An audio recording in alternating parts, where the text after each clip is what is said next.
di dalam perjuangan hidup di dunia ini. Perjuangan antara yang hak dengan yang batil, antara gelap dengan terang, antara keyakinan dan keraguan. Manusia berjalan di sekitar itu. Di kiri dan di kanan kita berjumpalah gelap dan terang itu. Maka diberilah pedoman manusia tadi. Apa pedoman? Walaupun bagaimana hebatnya, geloranya, tofannya, alim bubunya, ombaknya dan gelombangnya kehidupan itu, manusia mesti teguh berpegang kepada iman. Sebab kehidupan di dunia itu menurut peraturannya ialah tidak ada yang tetap. Yang tetap itu ialah berubah. Berubah itulah ketetapan yang ada dalam dunia. Panas sangat terik, benar, nanti akan hujan. Hujan sangat lebat, benar, nanti akan panas. Di suatu tempat terjadi hujan yang lebat, berhari-hari timbul banjir. Iya. Banjir itu tidak tiap hari, nanti dia kering lagi. Di laut pun demikian pula. Ada pasang naik, tergenang ke atas. Besok pagi air itu sudah kering lagi, surut pasang. Begitulah kehidupan di dunia itu. Itu harus kita yakini supaya kita jangan terombang-ambing dalam kehidupan itu. Kalau kita sudah mulai terombang-ambing, tahu-tahu walaupun bagaimana terangnya hari, gelap timbul dalam jiwa kita sendiri. Walaupun panas terik, kita berhujan. Hujan oleh keringat kita sendiri. Jadi yang penting di sini menjaga hati itu. Sampai Rasulullah Nabi kita Muhammad SAW, inna fil jasadi mudghatan, di dalam tubuh manusia itu ada suatu bekuan darah.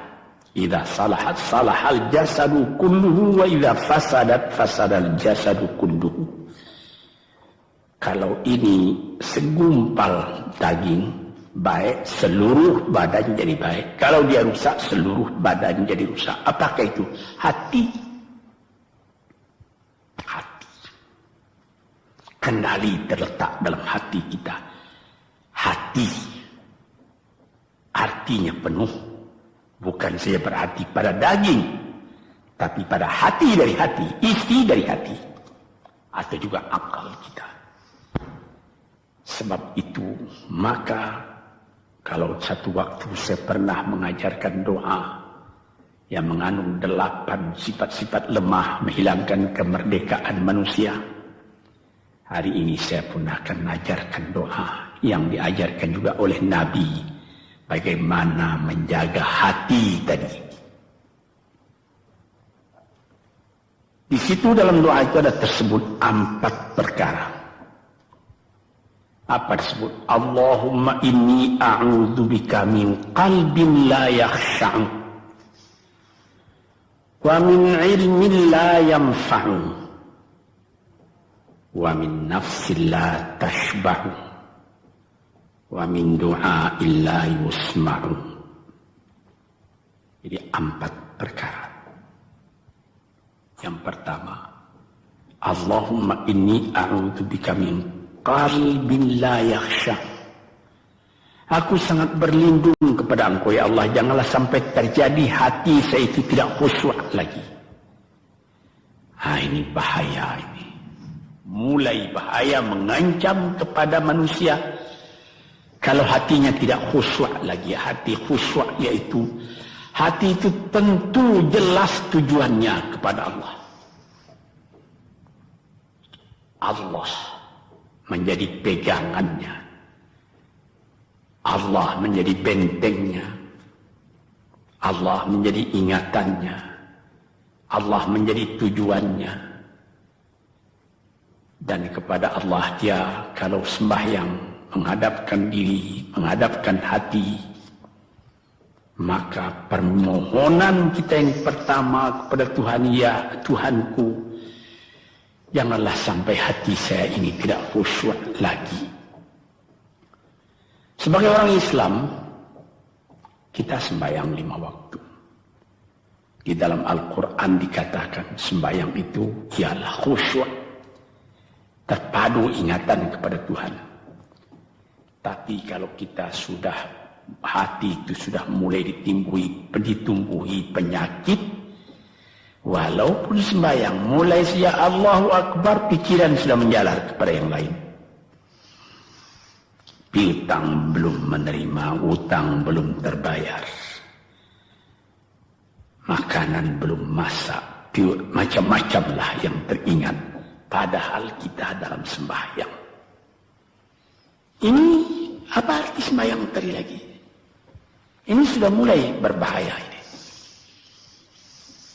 Banyak orang yang tidak meninggalkan sembahyang, tapi tidak ada bekas dari sembahyang itu kepada kehidupannya. Di dalam sembahyang kita baca inna salati wa nusuki wa mahyaya wa mamati lillahi rabbil alamin. Sesungguhnya sembahyangku dan ibadatku dan hidupku dan matiku sama sekali terserah kepada Allah. Ini dirasakan dalam hati, bukan cuma disebut di dalam mulut. Sebagaimana dikatakan, bukan jadi lip service sebagai seput tangan penggosok-gosok mulut, bukan begitu. Yang dari hati. Kalau sudah dari hati yang khusyuk, ini berbekas kepada kehidupan.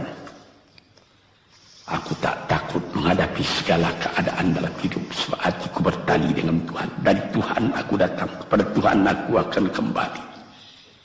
Ini namanya hati yang khusyuk.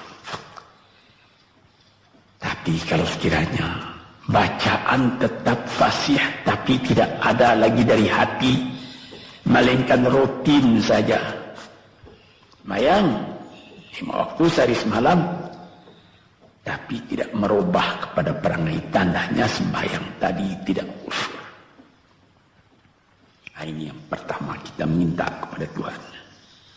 Janganlah sampai kita mempunyai hati yang tidak khusyuk, hati yang tidak teringat kepada Allah.